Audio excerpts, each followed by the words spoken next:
এই 30,000 মন্ত্র কোরআনে হাকিমের 30 পারা, 114টি সূরা, 6,666 মতান্তরে 6,236 আয়াতের সঙ্গে হুবহু মিল পাওয়া যায়। কোরআনে হাকিমের প্রত্যেকটি আয়াতের সঙ্গে কয়েক শত মন্ত্র পাঠ করে শোনানো যায়। এমনি এমনি মুসলমান হই নাই, প্রত্যেকটা মন্ত্রের কিতাবের নাম, অধ্যায় নম্বর, পৃষ্ঠা নম্বর, শ্লোক নম্বর বলা যায়। ভাবছো গরুর গোশত খাওয়ার লোভে মুসলমান? মুসলমান, গরুর গোশত খাওয়ার জন্য এখন আর মুসলমান হওয়ার প্রয়োজন হয় না। অনেক দাদা কাকা জেঠারা গোপনে গোপনে গরুর গোশত খায়। কি ঠিক না? এই এলাকায় যারা আছেন দাদা কাকা জেঠা, গরুর গোশত খাওয়ার নিষেধ এমন একটা শ্লোক যদি আমাদের দেখাইতে পারেন 1950 সালের পূর্বের সংস্কৃত ভাষায় লেখা কিতাবগুলো থেকে, কথা দিলাম আমি আবার আপনার ধর্মে ফিরে যাব। গরুর গোশত খাওয়া মানা, এটা যদি আপনি আমাকে দেখাইতে পারেন, কথা দিলাম, তবে কিতাবটা হতে হবে 1950 সালের পূর্বে। বাংলা কিতাব নিয়ে সামনে আইলে কাম হইতো না। কি সংস্কৃত ভাষায় লেখা কিতাব হওয়া লাগবে। আহো সামনে প্রমাণ দাও। ওই বেদের মধ্যে লিখছে যে সর্বশেষ যেই অবতার আসবে, সর্বশেষ যিনি অবতার হয়ে আসবে দুনিয়াতে, তার নামের প্রথম অক্ষর হবে ম, শেষের অক্ষর হবে দ। প্রথম অক্ষর কি? শেষের অক্ষর দ। বলেন আমার নবীর নাম কি? নামের প্রথমে কি, শেষে কি? বলে তার অর্থ হলো প্রশংসিত।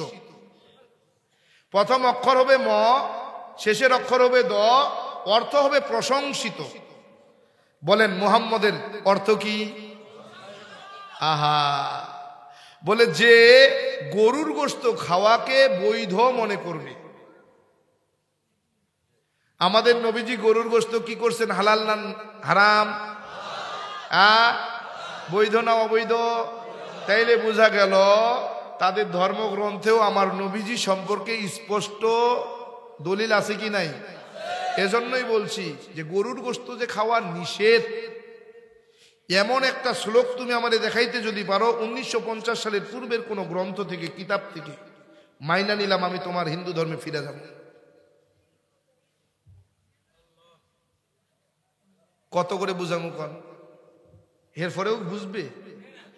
বলে সারা রাত 7 খণ্ড রামায়ণ পড়ে সকালে উঠে কয় সীতা কার বাপ। বুঝেন না? এটা প্রবাদ আছে হিন্দুদের, একটা প্রবাদ।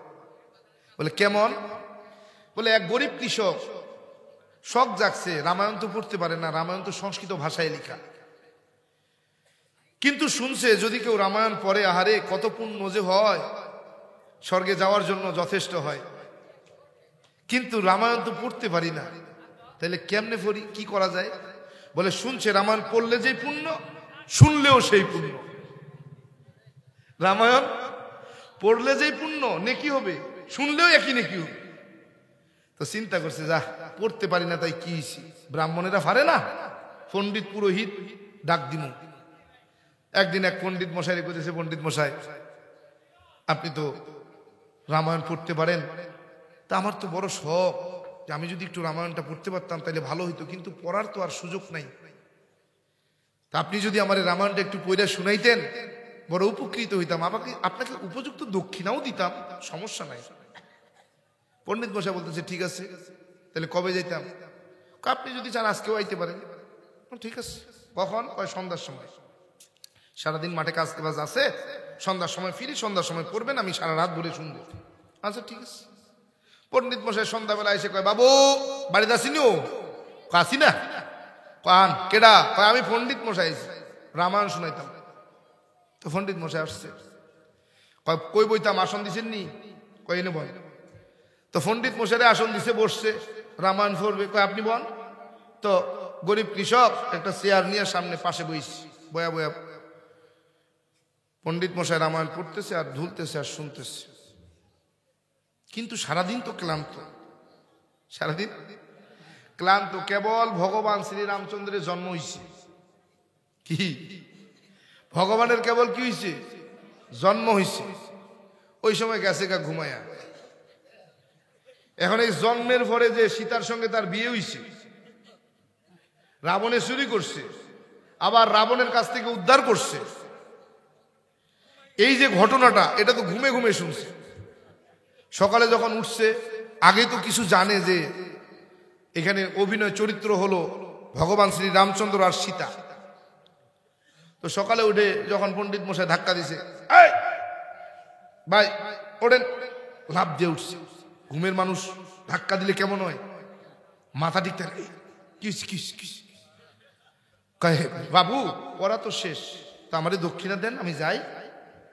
কয়, পণ্ডিত মশাই আমার একটা কথা আছে। কি? কয়, আপনি তো রামায়ণ করে শুনাইছেন, কিন্তু আমার একটা জিনিস বুঝে আসলো না। কোনটা?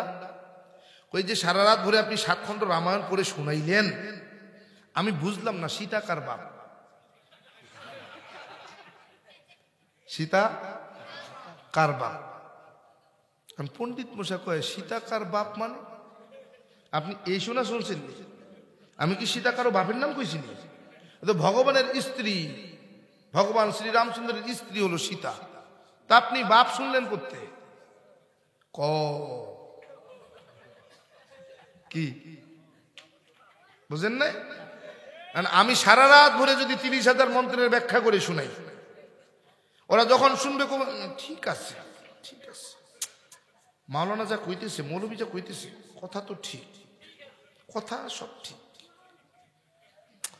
কথা তো যা কইতেছে মোটামুটি উচিত কথা, কথাগুলো সত্য, কথা তো লাইনের কথা, কিন্তু কিন্তু বলে হুজুর সালিশ যাই করেন তাল গাছ দিতাম না। কি? আপনি যত বুঝাই বুঝান, কালেমা ফরম না। কি? দুনিয়া উল্টে যাইব, কালেমা ফরম না। আপনি যা বুঝাইতেন বুঝছি, কিন্তু কালেমা ফরম না। যেমন চাচা আবু তালেব, যেমন আবু তালেব কি জানতেন না? মুহাম্মদ আল্লাহর নবী, কোরআন আল্লাহর কিতাব, জানতেননি? এমন ভালোবাসছেন, আমার রসুলের এমন একটা জায়গা নাই যেখানে আমার চাচা আবু তালেবের চুমু নাই। আমার রসুল তো এজন্যই বলছেন, আমার চাচা আমাকে যে পরিমাণ ভালোবেসেছেন, কিয়ামত পর্যন্ত সব উম্মতের ভালোবাসা যদি এক পাল্লায় দেওয়া হয়, আমার চাচা আবু তালেবের ভালোবাসা যদি আরেক পাল্লায় দেওয়া হয়, বলে চাচা আবু তালেবের পাল্লাটা ভারী হয়ে যাবে। এরপরেও জান্নাতি না জাহান্নামী? কারণ কি? ফাত্তাবিউনি, ভালোবাসছেন, কিন্তু তাওবা আইন শব্দের অর্থ এটাও ভালোবাসা, তবে এই ভালোবাসার মান হলো অনুসরণীয়, অনুকরণীয়। অনুসরণ আর অনুকরণ, ভালোবাসছেন সত্য, কিন্তু অনুসরণ আর অনুকরণ করেন নাই, এজন্য তিনি জাহান্নামী। কি ঠিক না? আমি যখন আমার বাবারে বলছিলাম, বাবা আপনি তো সবই জানেন, তাহলে মানেন না কেন? বলে, বাবা আমার সমাজ, প্রথম কথায় কি? আমার সমাজ, আমার আত্মীয় স্বজন, প্রতিবেশী, বন্ধু বান্ধব, আপনজন, আমার প্রতিপত্তি, আমার ঐশ্বর্য, যা চাইলেও মানা যায় না, চাইলেও কি মানা যায় না। বললাম, বাবা জানলে মানতে হয়, না মানলে অস্তিত্ব থাকে না। বলে কেন? বললাম, বাবা আমি আপনাকে শুরুতে কথা বলেছিলাম। বলে কি? বললাম, বাবা আপনি যখন আমাকে সংস্কৃত বিশ্ববিদ্যালয়ে ভর্তি করে দিয়ে আসলেন, আমি বাড়িতে এসে আপনাকে বলেছিলাম, বাবা পৃথিবীর জমিনে আমরা কত দামি, মুসলমানগুলো কত বড় মূর্খ, কত বড় বোকা। বলে কেন? বললাম, বাবা 12 মাসে 13 জন খোদা, 33 কোটি দেবদেবী, তুলসীর গাছের তলায় 64 কোটি ভগবান, আমরা দেখে দেখে তাদের সিজদা করি, কিন্তু মুসলমান কত বড় বোকা, এরা না দেখা না দেখা তাদের আল্লাহরে সিজদা করে। বলে, বাবা ঠিক ধরছো, ঠিক ধরছো, তুমি অনেক বড় জ্ঞানী হবা, বোঝা যায়, তুমি অনেক বড় জ্ঞানী হবা, বোঝা যায়। আমি বললাম বাবা আশীর্বাদ করতে থাকেন যেন স্রষ্টা আমাকে অনেক বড় জ্ঞানী বানায়।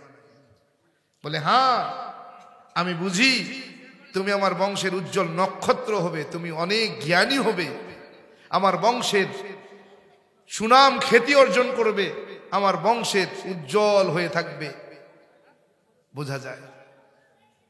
সর্বশেষ যখন কালেমা পড়ব তার আগের কথা বাবাকে বলতেছি, বাবা শুরুতে আপনাকে একটা কথা বলেছিলাম মনে আছে? বলে কি? বললাম বাবা আমরা বড় ভালো, মুসলমান বড় বোকা। বলে হ্যাঁ। বললাম বাবা কথাটা মিথ্যা। বলে মানে কি? তুমি বললে আবার এখন মিথ্যা বলছো। বললাম বাবা বলেন না, বেদ মানেন? বলে হ্যাঁ। বিশ্বাস করেন? বলে হ্যাঁ। কতটুকু? বলে 100%। বেদের শ্লোকগুলো বিশ্বাস করেন? বলে হ্যাঁ। কত? বলে 100। বললাম বাবা তাহলে বেদের মধ্যে পাওয়া গেল না তস্য প্রতিমা আসতে, বলে মানে কি? বললাম সৃষ্টিকর্তার কোনো প্রতিমূর্তি নাই, প্রতিছবি নাই, আকার নাই, আকৃতি নাই, দেখা যায় না, ধরা যায় না, ছোঁয়া যায় না, লাল নীল হলুদ না সবুজ তা অনুভবও করা যায় না। তাহলে বলেন 12 মাসে 13 জন খোদা, 33 কোটি দেবদেবী, তুলসীর গাছের তলায় 64 কোটি ভগবান, তারা কারা?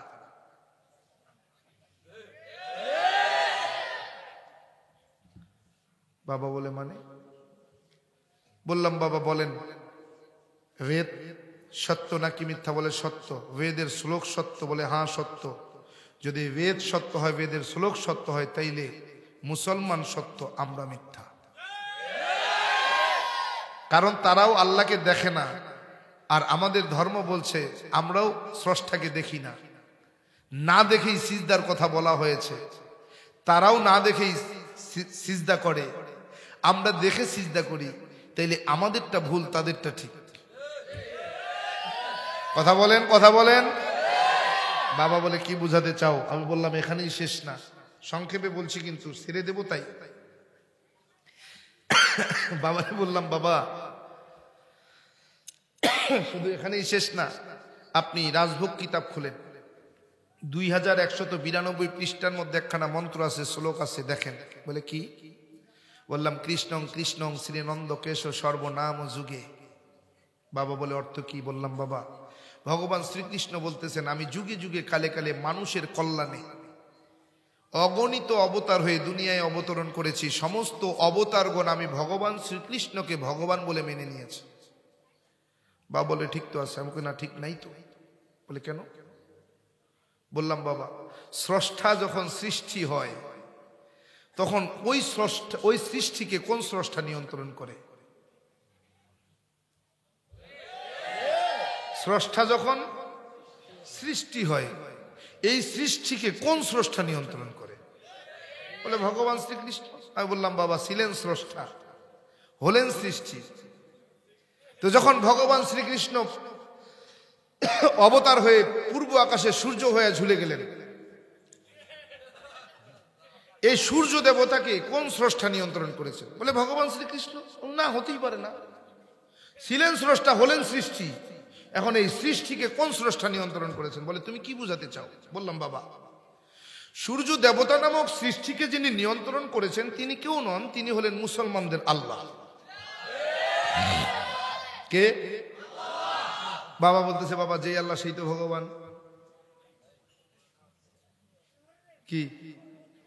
যে আল্লাহ সে ভগবান মানেন?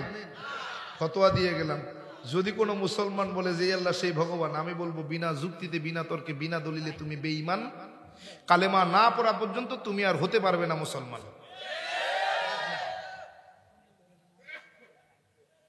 বাবা বলে বাবা আল্লাহর ভগবান তো একজন। বললাম না, আল্লাহর ভগবান এক নয়। বলে কেন? বলে জায়গা কাল পাত্র ভেবে ভগবানের হয় পরিবর্তন, জায়গা কাল পাত্র ভেবে আল্লাহ তাআলার নাই কোনো পরিবর্তন। বলে কেমন? বললাম বাবা বাংলাদেশের বাঙালি, বাংলা ভাষায় কথা বলি, মাতৃভাষা বাংলা। বাংলাদেশের বাঙালি, বাংলাদেশের হিন্দুরা বাংলা ভাষায় যখন তাদের স্রষ্টাকে ডাকে কি বলে ডাকে? বলে ভগবান। বাংলাদেশের হিন্দুরা যখন বাংলা ভাষায় তার স্রষ্টাকে ডাকে কি ডাকে? ভগবান। বাবা ইন্ডিয়ার জমিনে যেই হিন্দুরা বসবাস করে, মাতৃভাষা হিন্দি, হিন্দিতে কথা বলে, হিন্দি ভাষায় যখন ইন্ডিয়ার হিন্দুরা তাদের স্রষ্টাকে ডাকে কি বলে ডাকে? বলে ঈশ্বর। বললাম বাবা আমেরিকায় যে হিন্দুরা বসবাস করে মাতৃভাষা ইংরেজি, ইংরেজিতে কথা বলে, ইংরেজি ভাষায় যখন আমেরিকার হিন্দুরা তাদের স্রষ্টাকে ডাকে কি বলে ডাকে? বলে গড। আমি বললাম বাংলাদেশের ভগবান ইন্ডিয়া গেলে ঈশ্বর, আমেরিকায় গেলে হয় গড।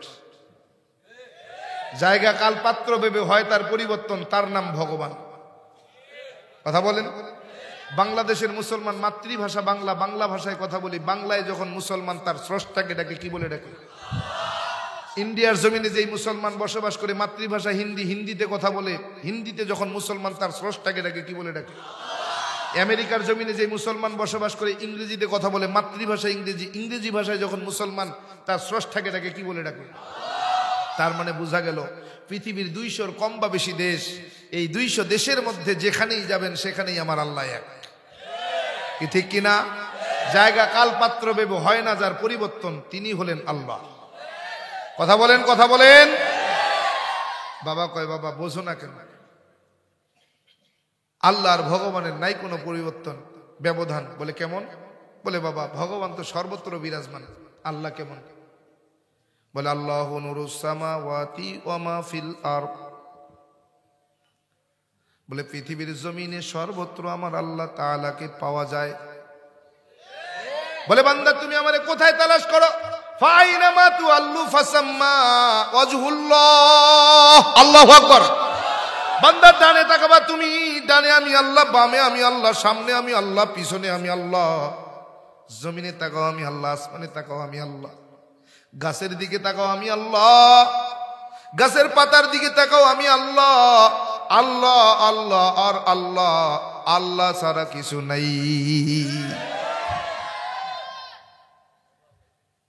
বলে বাবা ভগবান সর্বত্র বিরাজমান। বললাম বাবা আল্লাহর ভগবান এক হতে পারে না। বলে কেন? বললাম বাবা আল্লাহ এমন এক সত্তা যার কোনো শরীক নেই, যিনি লা শারীকা লাহ। ভগবান এমন এক সত্তা যার শরীকের অভাব নাই। বলে কেমন? ভগবানের ভগবতী আছে, ঈশ্বরের ঈশ্বরী আছে, শিবের পার্বতী আছে, ব্রহ্মার সরস্বতী আছে, বিষ্ণুর লক্ষ্মী আছে, কৃষ্ণের রাধা আছে। তার মানে বোঝা গেল তারা কখনোই স্রষ্টা হতে পারে না। আল্লাহ এমন এক সত্তা যার স্ত্রীও নাই, সন্তানও নাই। আল্লাহু আহাদ, আল্লাহ এক অদ্বিতীয়। আল্লাহু সামাদ, তিনি কারো মুখাপেক্ষী নন, বরং সমস্ত সৃষ্টি জগৎ তার মুখাপেক্ষী। লাম ইয়ালিদ ওয়ালাম ইউলাদ, বলেন তিনি বলেন আমি জন্মও দেই নাই, জন্মগ্রহণও আমি আল্লাহ করি নাই। লাম ইয়ালিদ ওয়ালাম ইউলাদ ওয়ালাম ইয়াকুল লাহু কুফুয়ান আহাদ, আমি আল্লাহ খাইও না, ঘুমাইও না, স্ত্রীও নাই, সন্তানও আমি আল্লাহর নাই। হিন্দুরা তাদের ধর্মগ্রন্থ বেদের মধ্যে বলে একমে বা দ্বিতীয়ম, বলে আমি সৃষ্টিকর্তা এক অদ্বিতীয়, একম এবং অদ্বৈতম, বলে আমি সৃষ্টিকর্তা কারো মুখাপেক্ষী নই। একম ব্রহ্মা দৈত্য নাস্তি নহিনা নাস্তি কিঞ্চন, বলে আমি সৃষ্টিকর্তা, খাই না, ঘুমাই না, স্ত্রীও নাই, আমার সন্তানও নাই। কেমনে বুঝামু? তোমার ধর্মগ্রন্থ বলছে, আমি বলি নাই। বাবা কয় কি বুঝাতে চাও? বললাম বাবা আল্লাহর ভগবান এক হয় না। বলে কেন? আমি দেখি আল্লাহর ভগবান নাই, কোনো ব্যবধান। বলে কেমন? বলে বাবা বলো আল্লাহ লিখতে কয়টা শব্দ লাগে রে? কয়টা? আল্লাহ লিখতে কয়টা শব্দের প্রয়োজন? 4টা। 4টা। আলিফ লাম লাম হা, 4 হরফে আমার আল্লাহ। বলে বাবা ভগবান লিখতে কয়টা শব্দের প্রয়োজন? বললাম 4। ভগবান। বলে বাবা দেখো শাব্দিক অর্থে আল্লাহর ভগবান নাই, কোনো ব্যবধান। আমি বললাম বাবা শাব্দিক অর্থে যদিও ব্যবধান না থাকে, 4 হরফে আল্লাহর অস্তিত্ব পাওয়া যায়, 4 হরফে ভগবানের কোনো অস্তিত্ব নাই। বলে কেমন? বললাম বাবা ভগবানের ভ যদি বাদ দিই থাকবে কি? বলে গবান। বলেন তো বাবা গবান শব্দের অর্থ বাংলা ডিকশনারি থেকে দেখে আমাকে বলেন গবান শব্দের অর্থ কি? বলে গোবর। বললাম বাবা বলেন গোবর পাক নাকি না পাক, পবিত্র না অপবিত্র?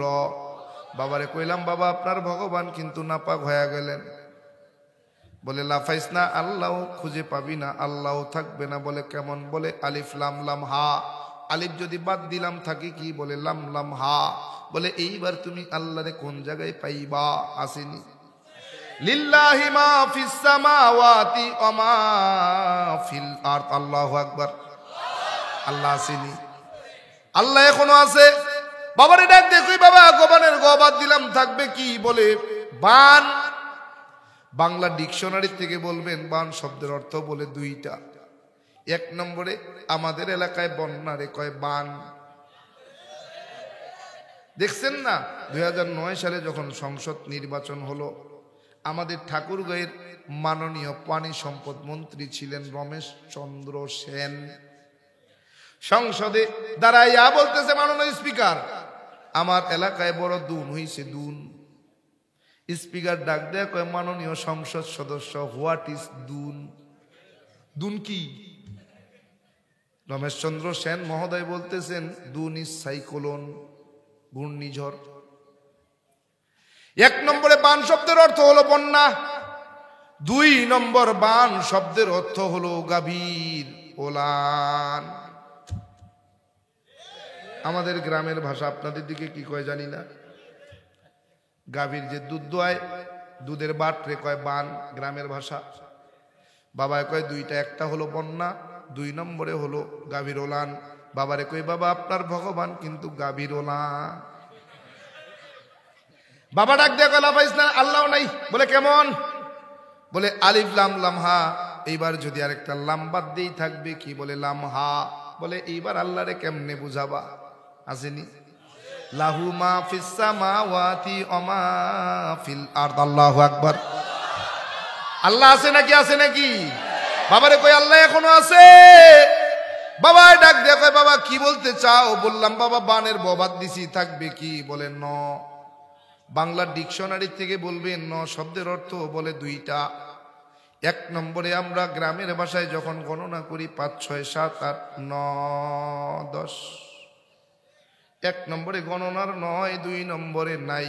তার মানে বাবা ভগবানের কোনো অস্তিত্ব নাই। বাবা কয় আল্লাহ নাই। বলে কেমন? লাম্বাদ দিছি আছে কি? বলে হা। এইবার আল্লাহরে কেমনে প্রমাণ করবা? আসেনি? হুয়াল্লাহুল্লাযী লা ইলাহা ইল্লাহু। আল্লাহু আকবার।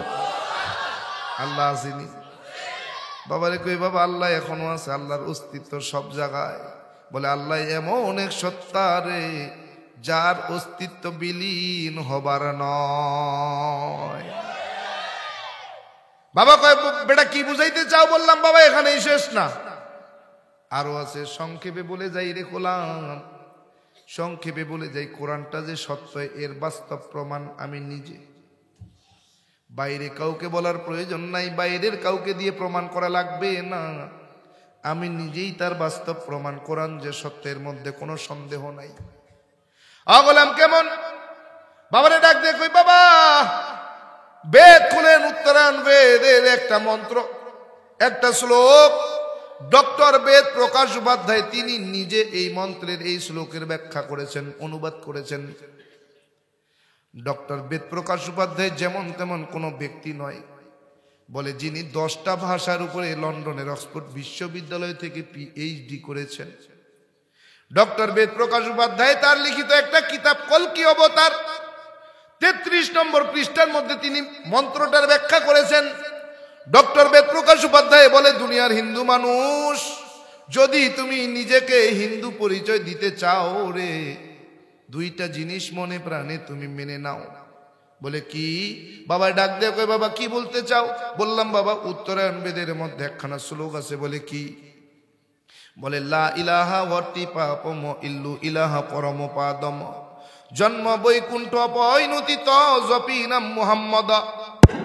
ডক্টর বেদপ্রকাশ উপাধ্যায় বলে, ও দুনিয়ার হিন্দু মানুষ, যদি নিজেকে তুমি হিন্দু পরিচয় দিতে চাও, দুইটা জিনিস তুমি মনে প্রাণে মেনে নাও। এক নম্বর, লা ইলাহা ভর্তি পাপম ইল্লু ইলাহা পরম পাদম। বলে দুনিয়ার মানুষ শোনো, যদি তুমি নিজেকে হিন্দু পরিচয় দিতে চাও, এক নম্বর বলে লা ইলাহা ভর্তি পাপম ইল্লু ইলাহা পরম পাদম।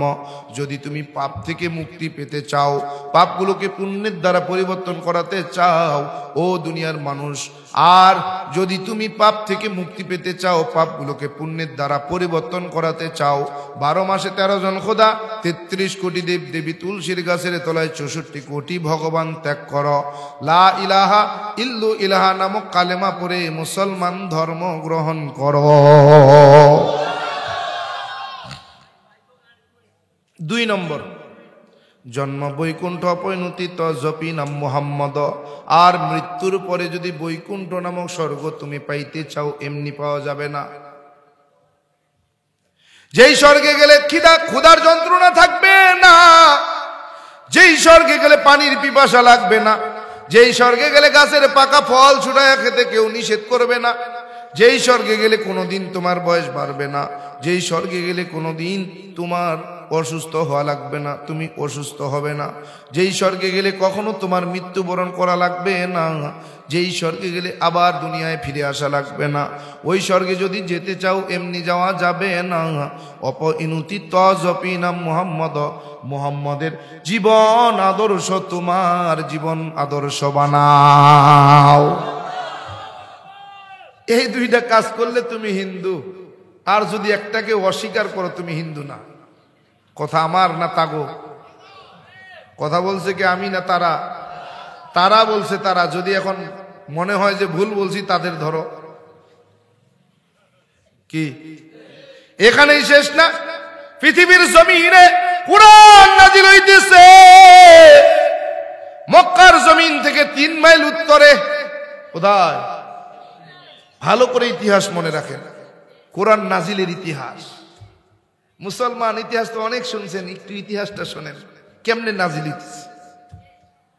মক্কার জমিন থেকে 3 মাইল উত্তরে জাবালে নূর নামক পাহাড়ে, হীরা গুহা নামক গর্তের ভিতরে 610 খ্রিস্টাব্দে 21 আগস্টে 20 রমজান দিবাগত রাতে আল্লাহ তাআলা কোরআন পাঠাইতেছেন। জিব্রাইল আমিনরে পাঠায়া দিয়েছেন আল্লাহ তাআলা। জিব্রাইলরে ডাক দেয়া কয়, জিব্রাইল, জিব্রাইল আর দেরি করা যাবে না, তাড়াতাড়ি যাও যাও। মুহাম্মদ এতদিন ছিল আমার শুধু প্রিয় বান্দা। বলে কেমন প্রিয় বান্দা?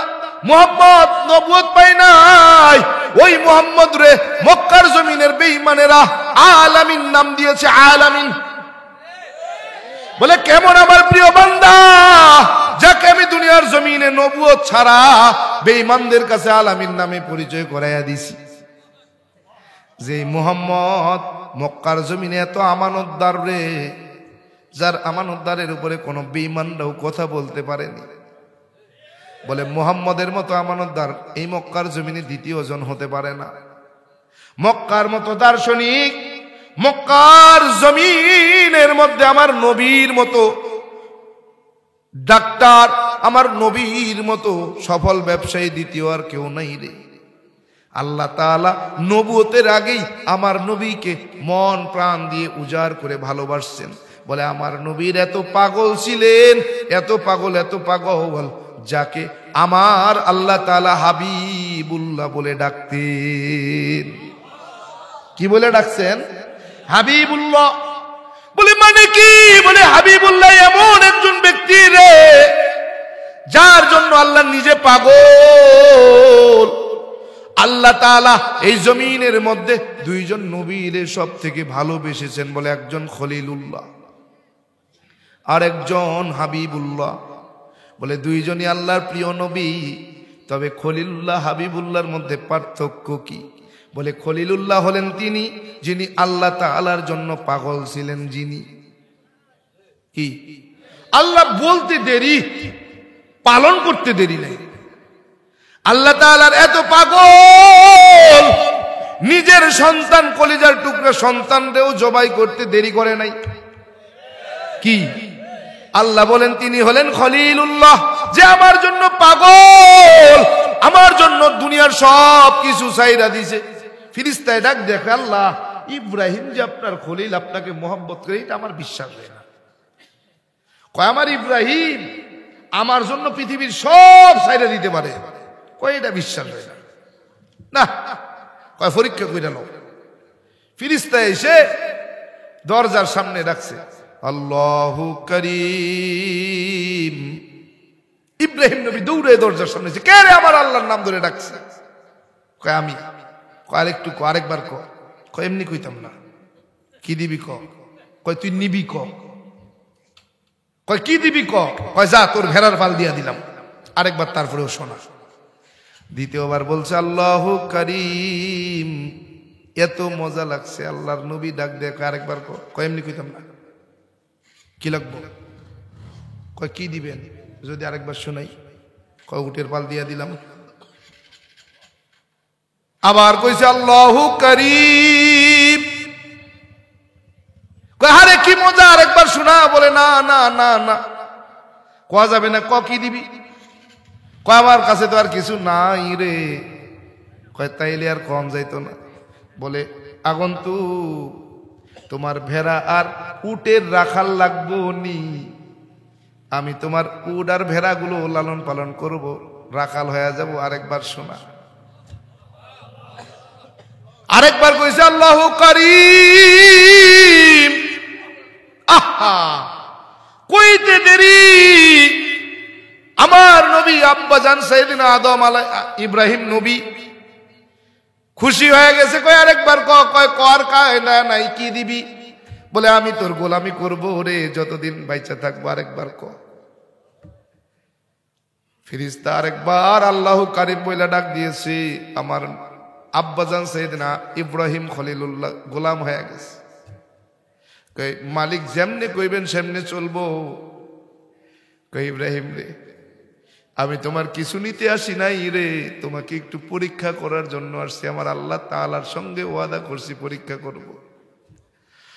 হ্যাঁ ইব্রাহিম, আমি কোন মানুষ না, আমি হলাম আল্লাহ পাকের ফেরেশতা।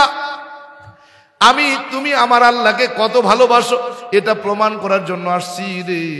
ও ইব্রাহিম, তোমার সবকিছু তুমি নিয়ে যাও, বুঝছি তুমি আল্লাহর পাগল। আমার আল্লাহ কয় ইব্রাহিম খলিলুল্লাহ ছিলেন আমার জন্য পাগল, হাবিবুল্লাহ বলে তিনি আমার জন্য পাগল নয়।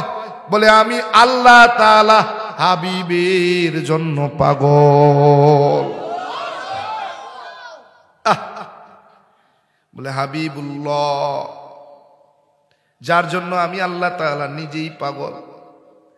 গোলাম, আমার নবী এত দামি নবী। ও গোলাম, আল্লাহ তাআলা ওই হীরা গুহার মধ্যে কোরআন পাঠাইবে। কোরআন মনে আসেনি? কোরআন পাঠাবে বলে কবে? বলে মক্কার জমিন থেকে 3 মাইল উত্তরে জাবালে নূর নামক পাহাড়ে হীরা গুহা নামক গর্তের ভিতরে 610 খ্রিস্টাব্দে 21 আগস্টে 20 রমজানে দিবাগত রাত্রে আল্লাহ তাআলা জিব্রাইল আমিন রে ডাক দেয়, কয় ও জিব্রাইল, হাবিবুল্লাহ বড় পিয়ারা বান্দা, আমার প্রিয় বান্দা, আমার দামি বান্দা। ও আজরা, ও জিব্রাইল, আমার নবীর নবুয়তের বয়স হয়েছে রে, আর দেরি করা যায় না, তাও তাড়াতাড়ি যাও, তাড়াতাড়ি যাও। আমার নবী এতদিন ছিল আমার প্রিয় বান্দা, আজকে থেকে নবী এবং রাসূল। জিবরাইল আমিন হীরা গুহার মধ্যে গাড়ি ছুড়ে ঢুকে পড়েছেন, হীরা গুহার মধ্যে প্রবেশ করেছেন নিজের আকৃতি নিয়ে। বলে আমার নবী দেখাই একটু ভয় পেয়ে গেছে।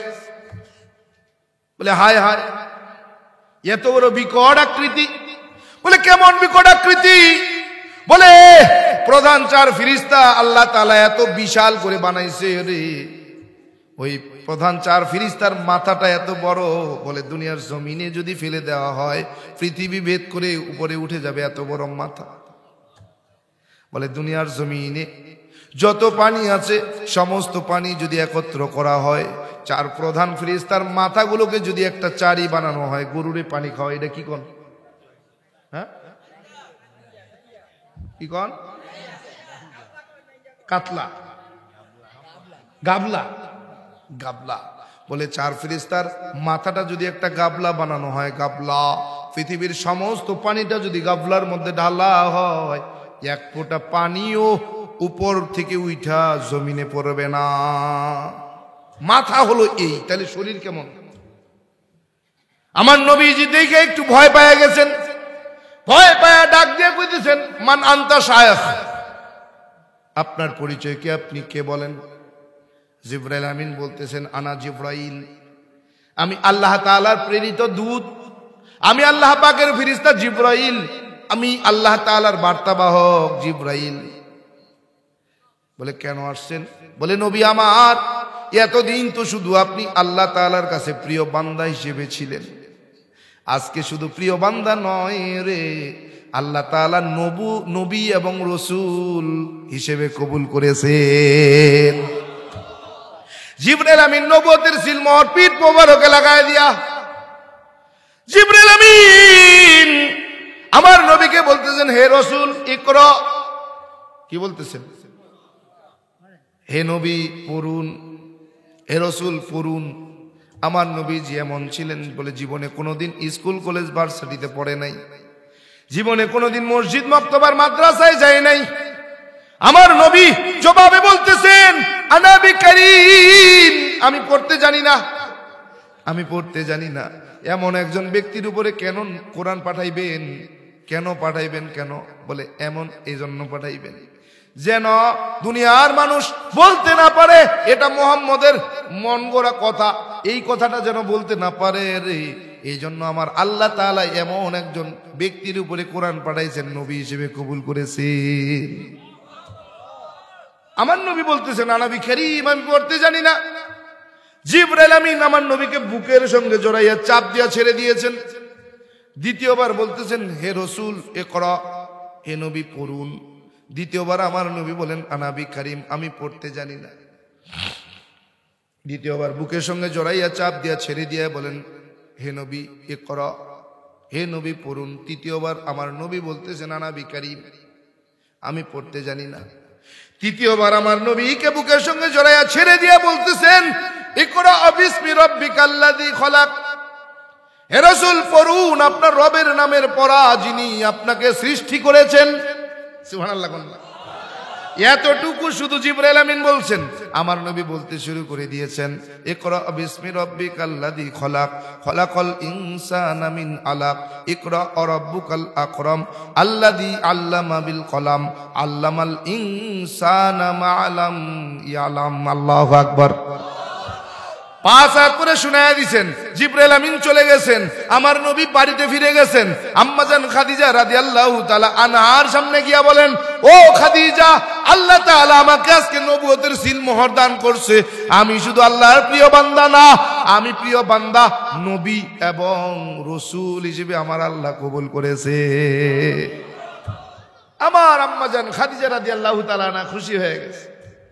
আমার নবী বলে, খাদিজা রে, শরীরে প্রচন্ড ব্যথা, সব শরীরে প্রচন্ড জ্বর এসেছে, শরীর থরথরায় কাঁপতেছে, আমাকে কি একটু কম্বল দিয়া ঢাইকা দিতে পারেন? বলে হ্যাঁ। আমার নবী শুয়ে পড়ছেন, কম্বল দিয়া ঢাইকা দিয়েছেন। আমার নবীজির শরীর কম্পন থামে না। আমার নবীজি বলতে, খাদিজা রে, আপনি যদি আমার একটু শক্ত করে জড়ায়া ধরতেন বড় ভালো হতো। আম্মা জান খাদিজা রাদিয়াল্লাহু তাআলা আনহা শক্ত করে জড়ায়া ধরছেন। আমার নবীজি ঘুমায় রইছেন, শুয়ে রইছেন, কম্বলের ভিতর থেকে আমার নবীজির গুনগুনায়া কান্নার আওয়াজ। আম্মা জান বলে, ও নবী আমার, কেন কান্না করেন? আজকে তো আপনার খুশির দিন গো নবীজি, কেন কান্না করেন? ও নবী, বুঝেছি বুঝেছি, কেন কান্না করেন? জন্মের আগে আপনি আব্বাজানকে হারাইছেন, আজকে যদি আব্বাজান দুনিয়ার জমিনে থাকতেন রে, কতই না খুশি হইতেন, এজন্য বোধহয় কান্না করেন। আমার নবী বলেন না না, এজন্য কান্না করি না। বলেন নবী বুঝেছি, জন্মের 6 বছর পর আপনি আম্মাজানকেও হারাইছেন। ও নবী, আজকে যদি আম্মাজান বাইচা থাকতেন বড় খুশি হয়ে যাইতেন, এজন্য কান্না করেন। বলেন না। বলে নবী বুঝেছি। কেন কান্না করেন? ও নবী বুঝেছি। বলে কি? বলে নবীজি, ইসলাম প্রচার করার জন্য ধন সম্পদের দরকার। আপনার তো কোনো ধন সম্পদ নাই, আপনি তো দরিদ্র মানুষ। ও নবী জেনে রাখেন, আমি খাদিজা দুনিয়ায় আপনার ঘরে আসার আগে 2জন স্বামী ছিল। 2জন স্বামীকে আমি হারাইয়া 3য় নম্বরে আপনাকে আমি স্বামী হিসেবে গ্রহণ করলাম। ও নবী, আপনার 2 স্বামীকে হারানোর পর 2 স্বামীর সমস্ত ধন সম্পদ আমার। ও নবী, এই মক্কার জমিনে আমি সবচাইতে বড় ধনী, আমার চাইতে বড় কোনো ধনী নাই। ও নবী, আল্লাহকে সাক্ষী রেখে বলছি গো, ও নবী, আমার যা ধন সম্পদ আছে রে, আমি আপনার দ্বীনের জন্য সব দান করে দিলাম। আমার নবী কান্না থামায় না। আম্মাজান ডাক দিয়ে বলে, নবী আমার, বুঝেছি। ও আল্লাহর নবী, কেন কান্না করেন? ও নবী বুঝেছি, আমি খাদিজা আপনার বিবি। আমি যদি আপনার কালেমা গ্রহণ না করি, আপনাকে যদি নবী হিসেবে স্বীকার না করি, মানুষ আপনাকে মানবে না, আপনাকে স্বীকার করবে না। এই জন্য বোধহয় কান্না করেন। ও নবী, দেরি করার দরকার নাই, আপনি আমাকে পড়ায়া দেন লা ইলাহা ইল্লাল্লাহু মুহাম্মাদুর রাসূলুল্লাহ।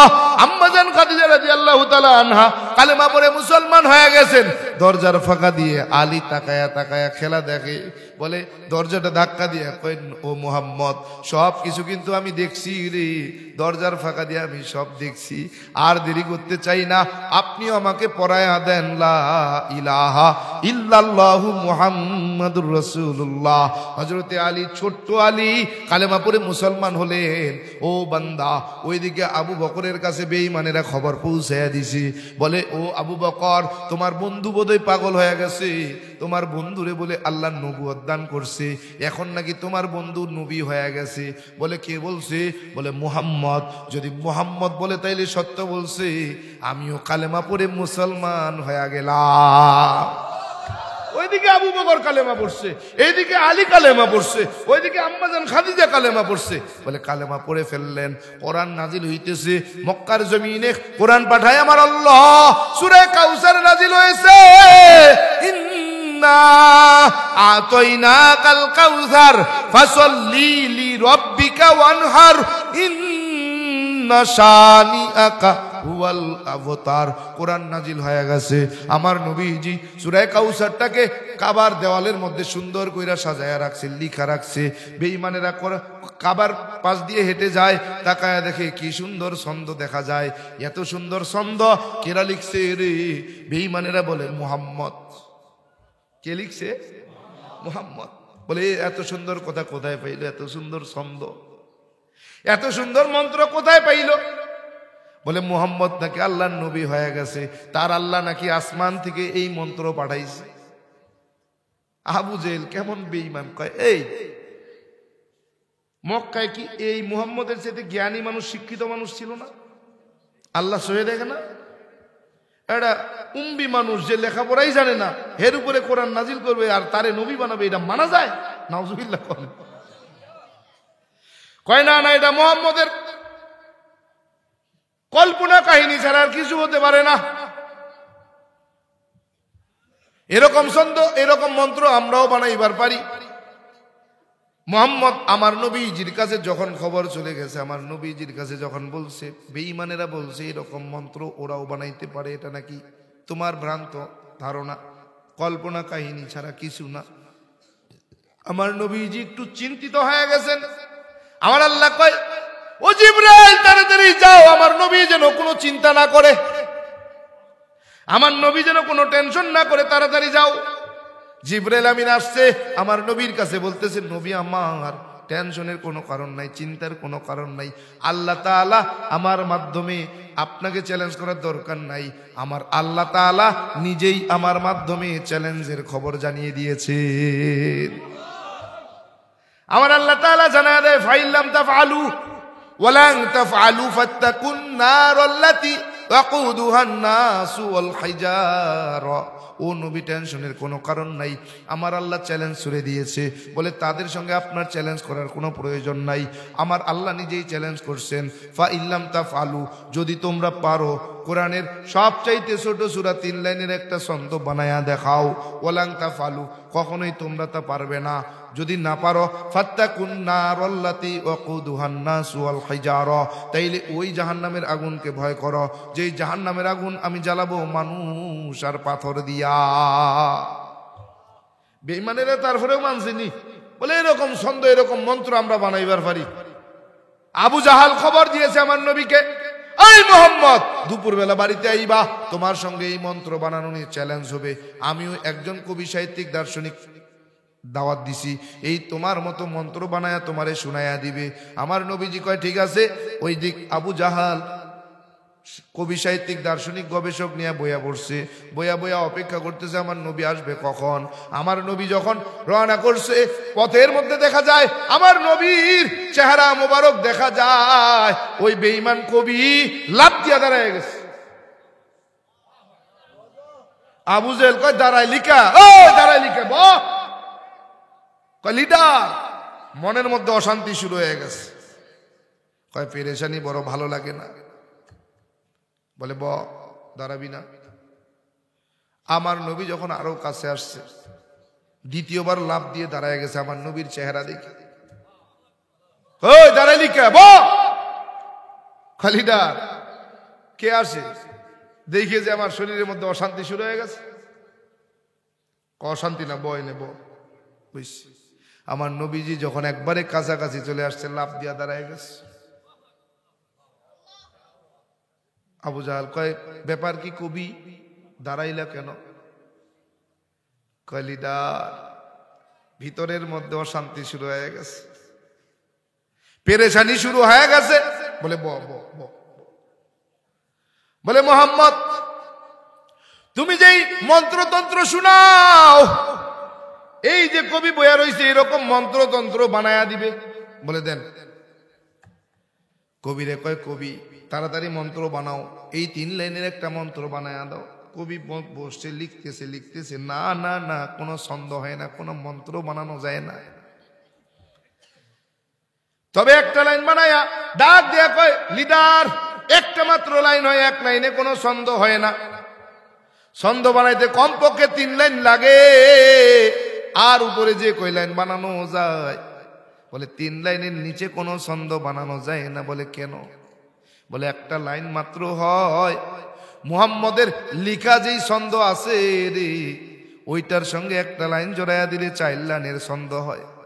বলে কেমন? বেঈমান কবি বলতেছে ওলিডার ছন্দটা এমন হয়, ইন্না আতাইনা কাল কাউসার ফাসাল্লি লিরাব্বিকা ওয়ানহার ইন্না শানিআকা ওয়াল আবতার হাদাল কালামি লাইসা মিনাল বাশার। আল্লাহু আকবার। একটা লাইন বানাইছে, তাও তাদের পক্ষে না, মুহাম্মদের পক্ষে। ওই বেঈমান কবি বলতেছে লিডার, ও লিডার শোনেন শোনেন, মুহাম্মদ যে মন্ত্র আর তন্ত্র শোনায়, এই তন্ত্র মন্ত্রগুলো কোনো মানুষের লেখা নয় রে। এই তন্ত্র মন্ত্রগুলো সরাসরি আসমানের মালিক আল্লাহ থেকে নাজিল হওয়া। ওই বেঈমানেরা কোরআনের ভুল বের করতে পারে নাই। যুগে যুগে যুগে যুগে কালে কালে কালে কালে কম বেঈমানেরা কোরআনের ভুল বের করার চেষ্টা করে নাই। ডক্টর মরিস বুখাইলি কালেমার ভুল বের করতে যাইয়া নিজে কালেমা পড়ে মুসলমান হয়েছে। নীল আমস্ট্রং চাঁদের দেশে যাইয়া, ইসলামের ইতিহাসের গবেষক চাঁদের দেশে যাইয়া চাঁদের নিদর্শন দেখা জমিনে আইসা কয় আর দেরি করা যায় না, দুনিয়ার জমিনে সত্যি যদি কোনো ধর্ম থাকে রে, সেটার নাম ইসলাম, এর বাইরে কিছু না। বলে আমি দেখা আসলাম যাই না বুঝা, বুঝলাম দুনিয়ার জমিনে সঠিক যদি সত্য কোনো ধর্ম থাকে রে, সেটার নাম ইসলাম। বলে আমি ইসলাম গ্রহণ করলাম। ভারতের জমিনের ডক্টর শিবশঙ্কর স্বরূপ বলে 10টা ভাষার উপরে অক্সফোর্ড, লন্ডনের অক্সফোর্ড বিশ্ববিদ্যালয় থেকে পিএইচডি করলেন। এই লন্ডনের অক্সফোর্ড বিশ্ববিদ্যালয় থেকে 10টা ভাষার উপরে ডক্টরেট করলেন, পিএইচডি করলেন।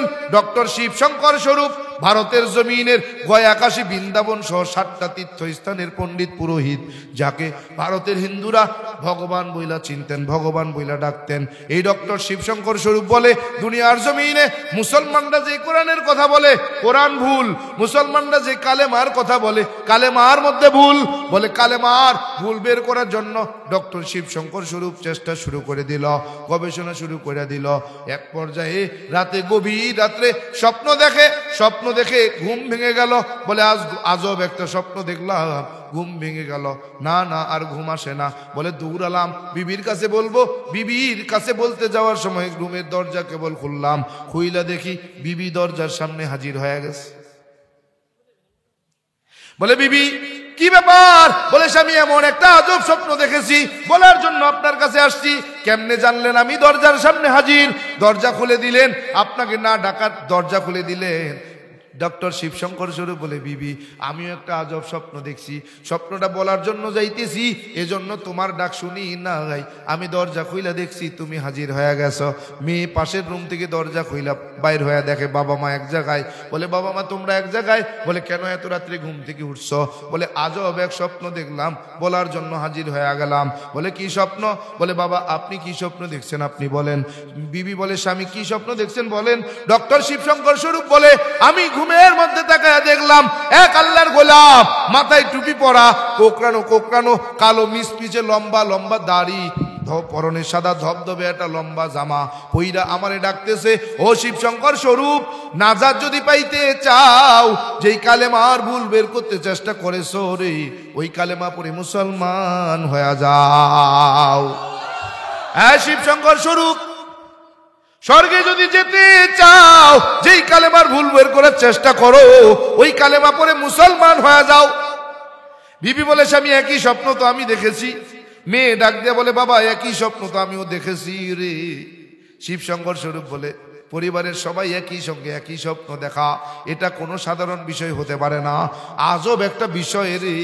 আর দেরি করা যায় না, চলো ওই কোনো মৌলবীর কাছে যাইয়া কালেমা পইরা মুসলমান হয়ে যাব। শিবশঙ্কর স্বরূপ জিও কালেমা পড়ে মুসলমান হয়ে গেল। এগুলো আমিও কেমন বলে কোরআনের ভুল বের করব, বাবার কাছে বলতেছি বাবা মুসলমান কত বোকা, আমরা কত ভালো। বাবার কাছে শেষে বললাম বাবা আমরা কত ভালো, মুসলমান আমরা কত বোকা, মুসলমান কত ভালো। প্রমাণ দিতে গিয়া বাবারে বললাম বাবা পৃথিবীর জমিনে 1250টা ধর্মগ্রন্থ, এমন একটা ধর্মগ্রন্থ নাই যেখানে ইসলাম শ্রেষ্ঠ জীবন বিধান বলে নাই। বলে কেমন? বললাম বাবা তাওরাত খোলেন, তাওরাতের মধ্যে আছে ইসলাম শ্রেষ্ঠ জীবন বিধান। আপনি জবুর খোলেন, জবুরের মধ্যে আছে ইসলাম শ্রেষ্ঠ জীবন বিধান। আপনি ইঞ্জিল খোলেন, ইঞ্জিলের মধ্যে আছে ইসলাম শ্রেষ্ঠ জীবন বিধান। আপনি কোরআন খোলেন, ইন্নাদ-দীনা ইনদাল্লাহিল ইসলাম, ইসলাম বলে, কোরআন বলে নিশ্চয়ই আল্লাহর পছন্দের জীবন বিধান ইসলাম। ও বাবা আপনি বেদ খুলেন, ইদাং ইস্তানাং অসাং ইল্লাল্লাহ মানে কি? বলে ইদাং শব্দের অর্থ দিন বা জীবন বিধান, ইস্তানাং শব্দের অর্থ ইসলাম, এই অসাং শব্দের অর্থ পছন্দ করা বা মনোনীত হওয়া, ইল্লাল্লাহ হলো সৃষ্টিকর্তা। এক কথায় সৃষ্টিকর্তার পছন্দ করা জীবন বিধানের নাম হলো ইসলাম। এরে গোলাম, এরে বান্দা কেমন মুসলমান হয়ে গেলাম। বৃহস্পতিবার দিবাগত রাত ঘুমের ঘরে স্বপ্নে দেখতেছি, ওরে বান্দা এক আল্লাহর গোলাম আইসা ডাক দিয়া কয়, ও রামচন্দ্র আর কতকাল ঘুমাইবি রে ভাই, ফজরের আজান হয়েছে চলো নামাজ পড়তে যাই। বলতেছি ভাই তুমি কি জানো না আমি হিন্দুর ঘরে সন্তান রামচন্দ্র রে, আমার নামাজ নেই, যাও বিরক্ত করবে।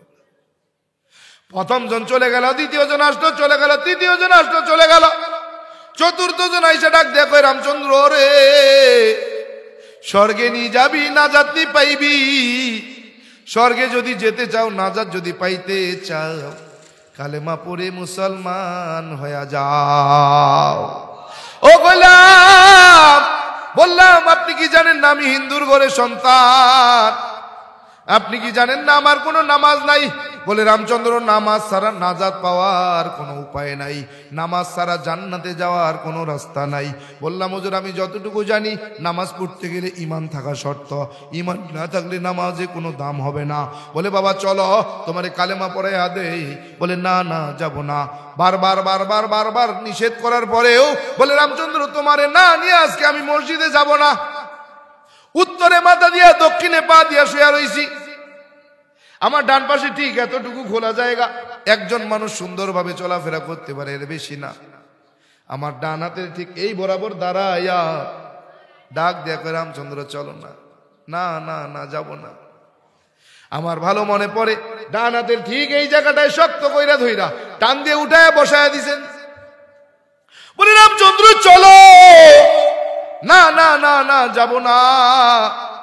আমার হাতের ঠিক এই জায়গাটায় ধরে টানতে টানতে মসজিদের দিকে নিয়ে যায়।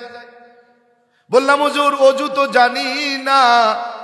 বলে চলো তোমারে অজু শিখাইয়া দেই রে। উনি আমারে অজুখানায় নিয়ে বলে রামচন্দ্র এখানে বসো, আমাকে দেখে দেখে কি তুমি অজু করতে পারবি রে? বলে হ্যাঁ। উনি আমাকে নিজে অজু শিখায়া শিখায়া শিখায়া শিখায়া অজু করাইলেন।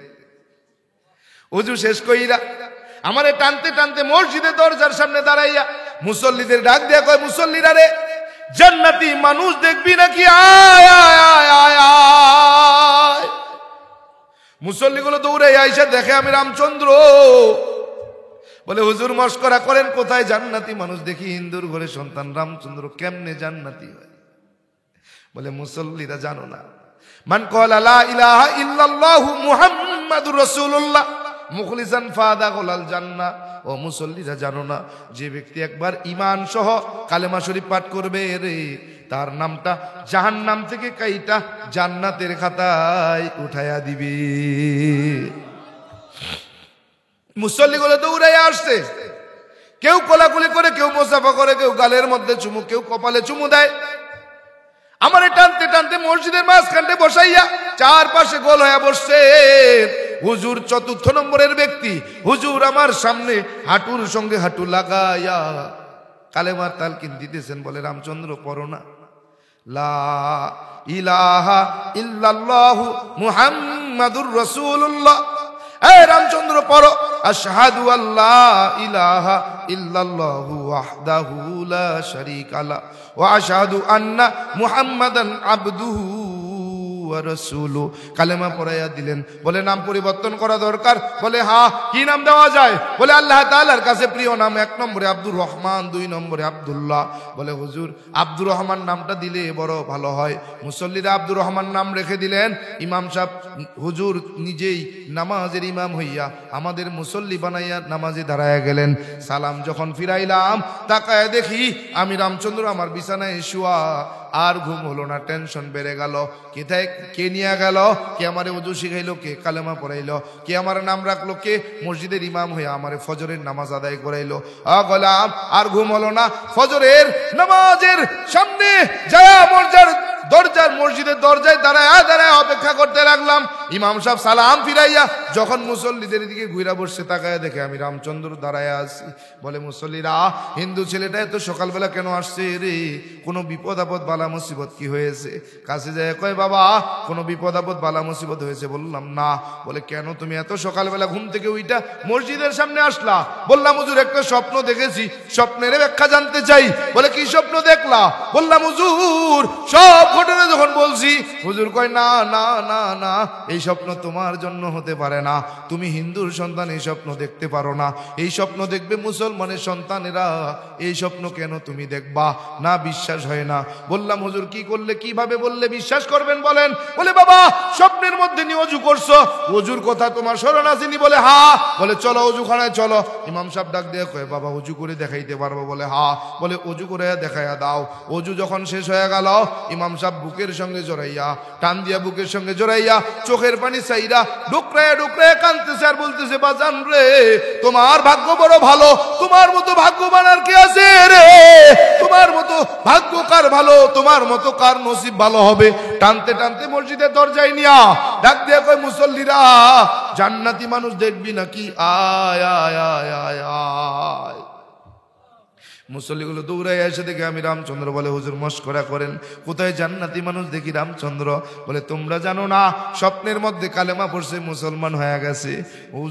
হুজুর স্বপ্নের সব ঘটনাটা মুসল্লিদের সঙ্গে বলে দিলেন। মুসল্লিগুলো দৌড়াই আইসা কেউ কোলাকুলি করে, কেউ মুসাফা করে, কেউ গালের মধ্যে চুমু দেয়, কেউ কপালের মধ্যে চুমু দেয়, পাগলের মতো হয়ে গেছে। মুসল্লিগুলো কয়, হুজুর বলেন না কি হয়েছে? ইমাম সাহেব ডাক দিয়ে কয়, বাজান, যেই ব্যক্তিটা তোরে কালেমা পড়াইছে, ওযু শিখাইছে, নাম রাখছে, ফজরের নামাজের ইমাম হইছে, ওই ব্যক্তির সিরাত সুরাত সম্পর্কে কি তুমি কিছু বলতে পারো? বলে হ্যাঁ। বলে কেমন ছিলেন? বললাম হুজুর খুব বেশি লম্বাও নয়, খাটোও নয়, মাঝারি সাইজের একজন মানুষ, মাথায় ছিল টুপি পরা, বলে মুখে কোকড়ানো কোকড়ানো কালো মিসমিসে লম্বা লম্বা দাড়ি, সাদা ধবধবে লম্বা একটা জামা পরা।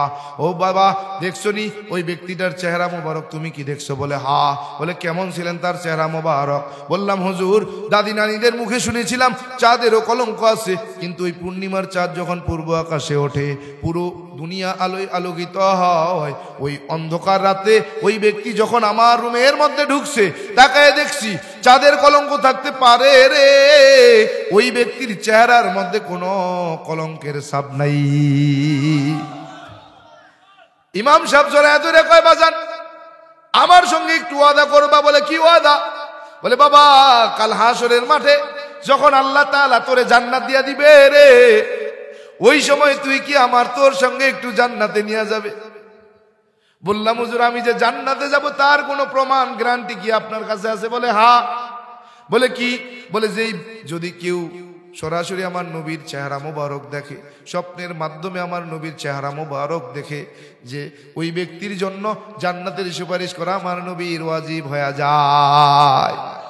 বললাম হুজুর কোথায় নবী? নবী তো দেখি নাই।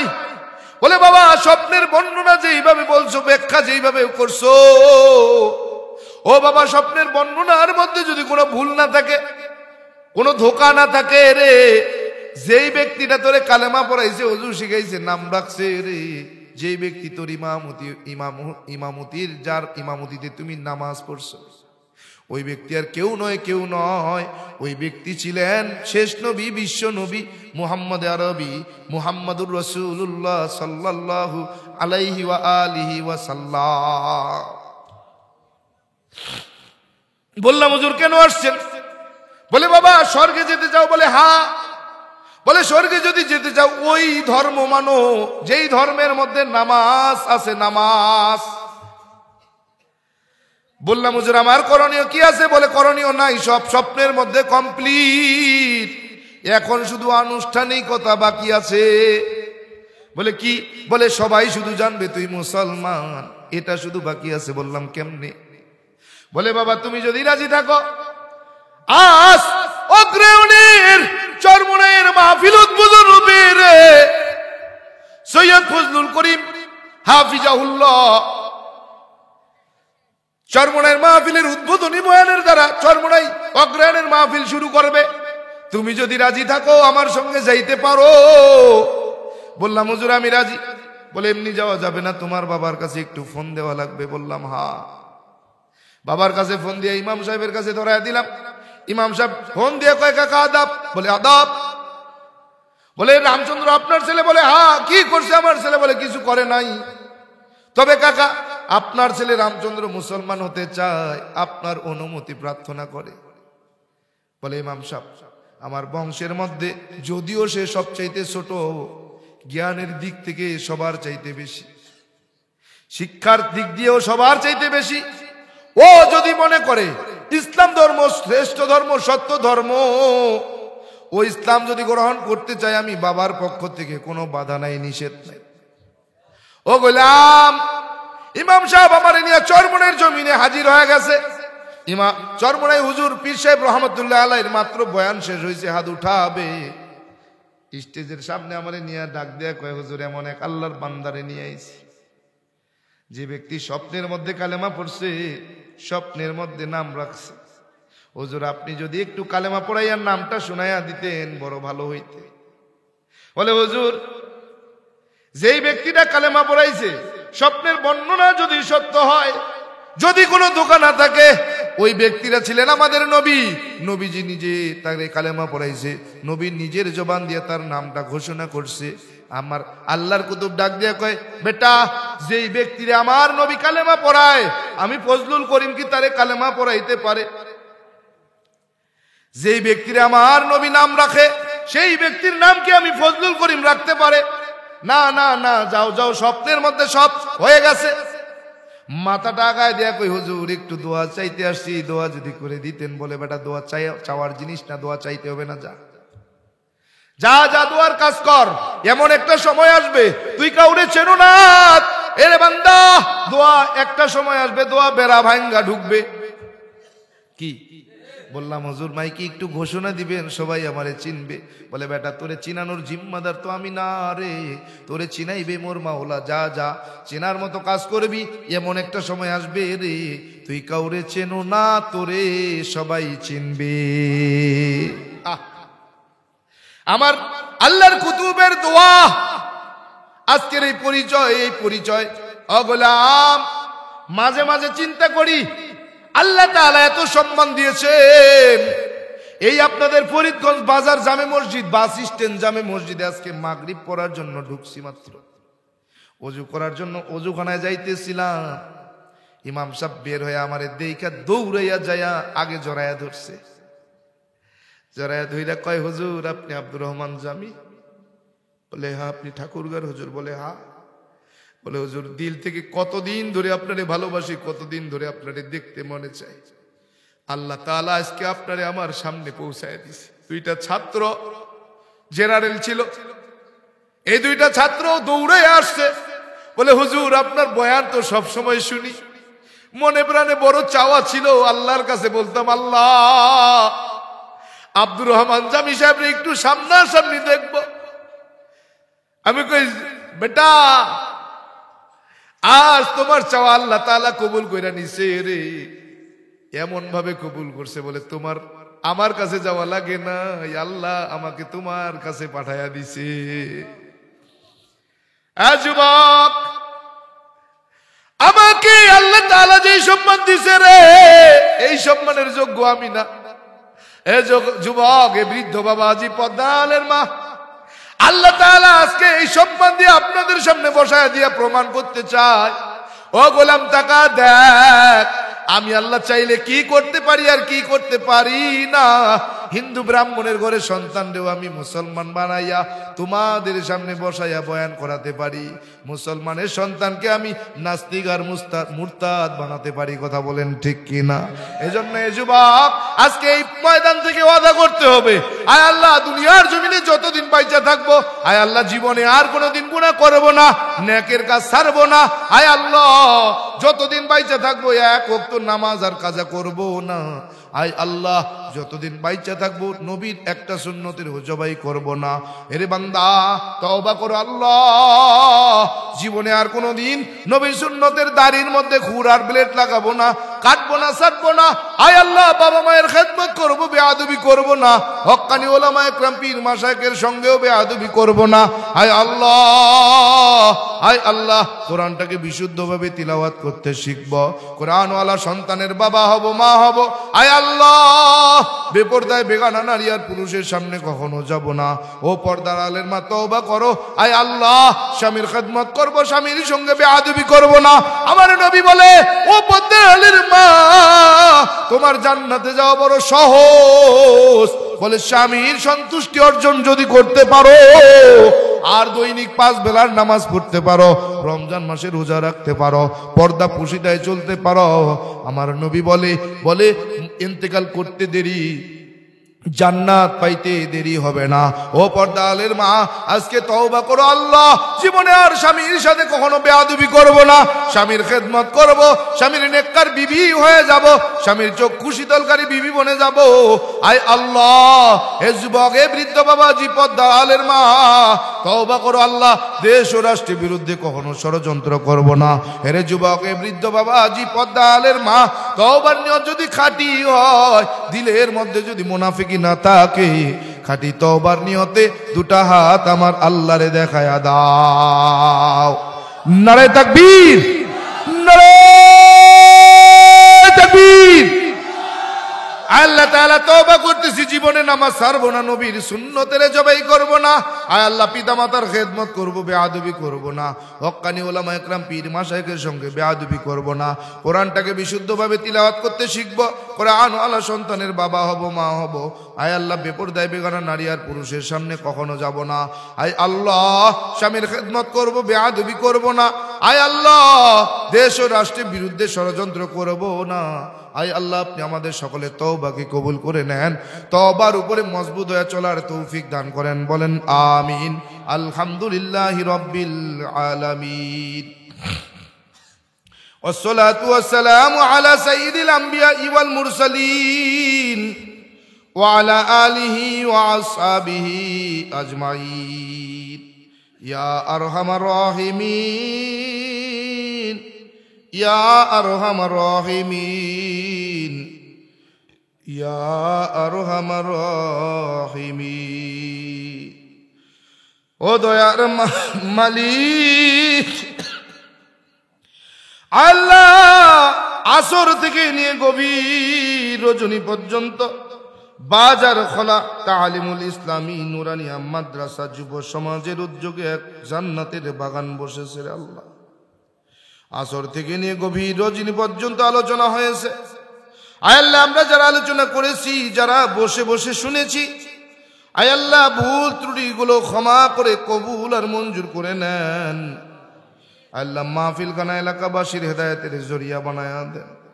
এই মাহফিলখানা আমাদের সকলের নাজাতের ওসিলা হিসেবে কবুল করেন।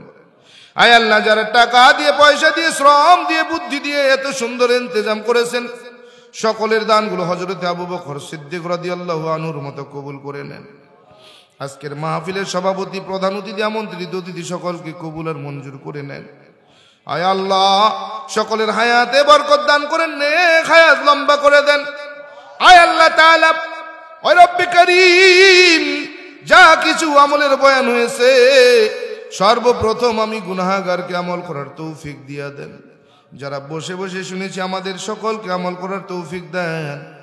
আয় আল্লাহ, আয় আল্লাহ সব যা হয়েছে লক্ষ কোটি গুণে বৃদ্ধি করে সর্বপ্রথম সোনার মদিনায় রসুলের রওজা মুবারকে পৌঁছায়া দেন।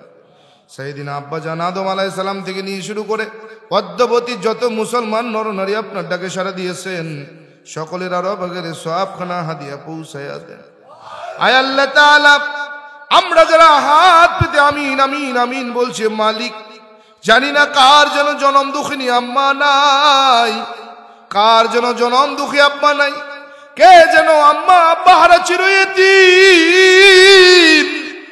আয় আল্লাহ আমিও তো ইতিম সন্তান, আমারও তো দুনিয়ার জমিনে বাবা নাই। আয় আল্লাহ বাবা দুনিয়ার জমিন থেকে বিদায় হয়ে গেলে, ঈমান ছাড়া চলে গেলেন। আয় আল্লাহ আমি গুনাহগারের জন্য দোয়ার দরজাও বন্ধ হয়ে গেল। আপনার বান্দা বান্দিগুলো বাবা মায়ের জন্য দোয়া করে পরে, রব্বির হামহুমা কামা রব্বায়ানি সগীরা। আয় আল্লাহ আমি গুনাহগার পড়তে পারি না, বাবা দুনিয়ার জমিন থেকে বিদায় হয়ে গেছে, ঈমান ছাড়া চলে গেছে। আয় আল্লাহ আমায় গুনাহগারের দোয়ার দরজাও বন্ধ হয়ে গেছে। দুনিয়ার জমিনে এখনো জনম দুঃখিনী মমতাময়ী গর্ভধারিণী মা জীবিত। আয় মালিক বাবাকে হারাইলাম, আয় আল্লাহ ঈমান ছাড়া চলে গেল। মাও যদি ঈমান ছাড়া চলে যায়, কাল হাসরের মাঠ যখন কায়েম হয়ে যাবে, আয় আল্লাহ আমার বাবা মাকে যখন আমার সামনে দিয়ে জাহান্নামের দিকে নিয়ে যাবে, আমি সন্তান কেমনে সহ্য করব রে? হায় আল্লাহ যেই মা আমাকে 10 মাস 10 দিন গর্ভে ধারণ করেছে, যেই বাবা আমাকে কখনো অভাব বুঝতে দেয় নাই, চাওয়ার আগেই সব চাওয়াগুলো পূরণ করে দিয়েছে। আয় আল্লাহ বাবা কি জিনিস বুঝি নাই, যখন বাবা হয়েছি তখন বুঝতে শিখলাম বাবা বুঝি এমনই হয়, নিজের পায়ের জুতা তালি দিয়ে পরে সন্তানের পায়ের জুতা কিনে দেয়। হায় আল্লাহ মাঝে মাঝে বাড়িতে যখন যাই, পায়ের জুতাগুলো অনেক ময়লা হয়ে যায়। মেয়ে এসে কয়, আব্বু আপনি আমাদের জন্য এত জুতা কিনেন, আপনার নিজের জন্য কেন কেনেন না? বলি, মারে বুঝবি না, বুঝবি না, নিজে যেদিন মা হবি সেই দিন বুঝবি। আল্লাহ, ছেলে এসে কয়, আব্বু আমার জুতা লাগবে না, আপনি নিয়ে নেন। আমি বলি, আব্বু বাবা যে কেমন হয় এখন বুঝবি না, যখন বাবা হবি তখন বুঝবি। আরে বাবা বুঝি এমনই হয়। আল্লাহ, ঢাকার শহরে যখন মাঝে মাঝে সফরে আসি, মাঝে মাঝে দেখি বুড়া বাবা রিক্সা চালায়, দুপুর বেলা একটা কলা একটা রুটি কিনে রাস্তায় বসে বসে খায়। মাঝে মাঝে কোন মুরব্বীকে জিজ্ঞাসা করি, মুরব্বী দুপুর বেলা রুটি খা, কলা খাইলে কি হয়, কেন দুপুরে ভাত খাবার ব্যবস্থা নাই? বলে, হুজুর তিনটা ছেলে মেয়ে, হুজুর তিনটা ছেলে মেয়ে মাদ্রাসায় পড়ে, কলেজে পড়ে, ভার্সিটিতে পড়ে, খরচ চালাইতে হয়। আমি যদি দুপুর বেলা খানা খাইতে যাই 100 টাকা খায়া ফেলি, আমার সন্তানগুলোর জন্য তো কিছুই হবে না। আমি এজন্য 10 টাকা খাইয়া 90 টাকা জমাইয়া আমার সন্তানদের স্কুল কলেজ ভার্সিটির লেখাপড়ার খরচ জমায়। আরে কত কষ্ট করে বুড়ো বাবাই। এখন বুঝি বাবা বুঝি এমনই হয়, ঈদের দিনে নিজে নতুন কাপড় না পরে সন্তানের পরায়।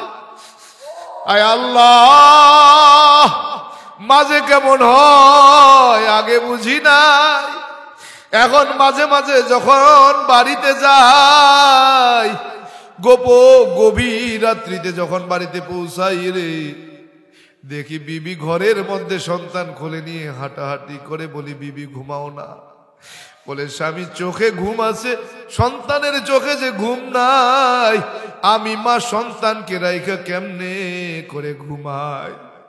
ওই সময় মায়ের কথা বড় মনে পড়ে যায়। দরজাটা খুলে দৌড় দিয়ে রাস্তায় এসে দেখি, কই আমার মা তো নাই, কোথায় আমার মা? আল্লাহ, আমার মা নাই। বুঝি মা বুঝি এমনই হয়, নিজের জীবন বিসর্জনের বিনিময়ে হলেও সন্তানের লালন পালন করে। আয় আল্লাহ, আমার মা দুনিয়ার জমিনে আছে। আয় আল্লাহ, আমার মাকে আপনি হেদায়েতের মালাখানা পড়াইয়া দেন। আল্লাহ, আমার মাকে হেদায়েতের মালা পড়াইয়া দেন। আয় আল্লাহ, আমার মাকে আপনি হেদায়েতের মালা পড়াইয়া দেন। আয় আল্লাহ, আমার মা মৃত্যুর আগেও যদি হয়, আমার মাকে হেদায়েতের মালাখানা পড়াইয়া দেন। আয় আল্লাহ, আমাদের আম্মা আব্বা, আম্মার কুলের আব্বার কুলের বন্ধু বান্ধব আত্মীয় স্বজন আপনজন যারা আমাদের এতিম বানাইয়া অন্ধকার কবরে শায়িত, তিনাদের সকলের তামাম জিন্দেগির গুনাহগুলো মাফ করে দেন। তিনাদের কবরে সবখানা পৌঁছায়া দেন, কবরগুলো জান্নাতের টুকরা বাগান বানায়া দেন। আয় আল্লাহ, আমাদের যাদের বাবা মা জীবিত, হায়াতের মধ্যে বরকত দান করেন, নেক হায়াত লম্বা করে দেন। আমাদের যাদের বাবা মা অসুস্থ, পরিপূর্ণ শেফা দান করেন। আয় আল্লাহ, আমাদের মধ্যে যারা অসুস্থ, পরিপূর্ণ শেফা দান করেন। আয় আল্লাহ, আয় আল্লাহ, আয় আল্লাহ, মাদ্রাসার সভাপতি সাহেব, আয় আল্লাহ, বড় ভালো মানুষ, বড় মহব্বতের মানুষ রে। আয় আল্লাহ, যার মহব্বতের কারণে আজকে আপনার এই জমিনে আসার সুযোগ করে দিয়েছেন আল্লাহ, আয় আল্লাহ, আপনার বান্দাদেরকে কবুল করে নেন। আয় আল্লাহ, আমার আলামিন নুরি ভাইকে কবুল করেন। আয় আল্লাহ, যেই মহব্বত তৈরি হয়েছে রে, জান্নাতে যাওয়া পর্যন্ত এই মোহাম্মতকে কবুল আর মঞ্জুর করে নেন। শয়তানের ধোঁকার থেকে এই মোহাম্মতকে হেফাজত করেন আল্লাহ। আয় আল্লাহ, আয় আল্লাহ, সভাপতি সাহেবকে কবুল করেন, মনের নেক আশা পূরণ করে দেন, পরিবারের উপরে আপনার খাস রহমত আর বরকত নাজিল করেন। আয় আল্লাহ, যেই হাফেজ সাহেব আল্লাহ খানার আয়োজন করেছেন, আল্লাহ কবুল করে নেন। আয় আল্লাহ, আয় আল্লাহ, পরিবারের সকলকে কবুল করেন। আয় আল্লাহ পরিবারের উপরে আপনার খাস রহমত আর বরকত নাজিল করেন। আয় আল্লাহ পরিবারের মধ্যে জান্নাতের সুখ শান্তি দান করেন। আয় আল্লাহ সভাপতি সাহেবের পরিবারে জান্নাতের সুখ শান্তি দান করে দেন। আলামিন ভাইকে কবুল করেন। আয় আল্লাহ মোহব্বতের টানে ঢাকা থেকে মোহব্বতের টানে ছুটে এসেছেন। আয় আল্লাহ আব্দুল্লাহ আল মামুন নোমানি সাহেব, আয় আল্লাহ মুফতি সাহেব বড় মোহব্বতের টানে ছুটে এসেছে। আল্লাহ গোটা দুনিয়ার জমিনে দ্বীনের খাদেম হিসেবে কবুল করেন। কারি শফিকুল ইসলাম সাহেব আমার মোহব্বতের টানে ঢাকা থেকে ছুটে এসেছেন। আয় আল্লাহ কবুল করে নেন, গোটা দুনিয়ায় দ্বীনের খাদেম হিসেবে কবুল করে নেন। আয় আল্লাহ আজকে ফরিদগঞ্জে আয় রব্বি কারীম আপনার যে বান্দারা মোহব্বতের পরিচয় দিয়েছে, আয় আল্লাহ আপনার বান্দাদেরকেও কবুল করেন। আয় আল্লাহ আব্দুল্লাহ নোমান সাদি সাহেবকে কবুল করে নেন, ছাত্রদেরকে কবুল করেন। আয় আল্লাহ যারা যেই জন্য দোয়া চাইছেন কবুল করেন। এই মাদ্রাসাখানা কবুল করেন, ওস্তাদ ছাত্র উভয়কে কবুল করে নেন। মাদ্রাসার প্রত্যেকটা ছাত্রকে এই যুগের একজন ইমামে আজম বানায়া দেন। আয় আল্লাহ ওস্তাদের ইলমের ভিতরে তোরা কি দান করে দেন। আল্লাহ মা বোনেরা হাত পেতেছে কবুল করে নেন, মনের নেক আশা পূরণ করে দেন, স্বামীর খেদমত করার তৌফিক দিয়ে দেন। আয় রব্বে কারীম আয় আল্লাহ তওবা করেছি, তওবার উপরে মজবুত হয়ে চলার তৌফিক দিয়া দেন, মনের নেক আশা পূরণ করেন। যারা ব্যবসা করি ব্যবসায় বরকত দান করেন, যারা কৃষি করি কৃষির ফসলে ফলন বাড়ায়া দেন, যারা চাকরি করি উন্নতি দান করেন, যারা বেকার হালাল কর্মসংস্থানের ব্যবস্থা করেন। আয় আল্লাহ যারা অভাবগ্রস্ত অভাব দূর করে দেন, যারা ঋণগ্রস্ত ঋণ পরিশোধের ব্যবস্থা করেন। এলাকার যুবক প্রত্যেকটা যুবককে আপনি কবুল আর মঞ্জুর করে নেন।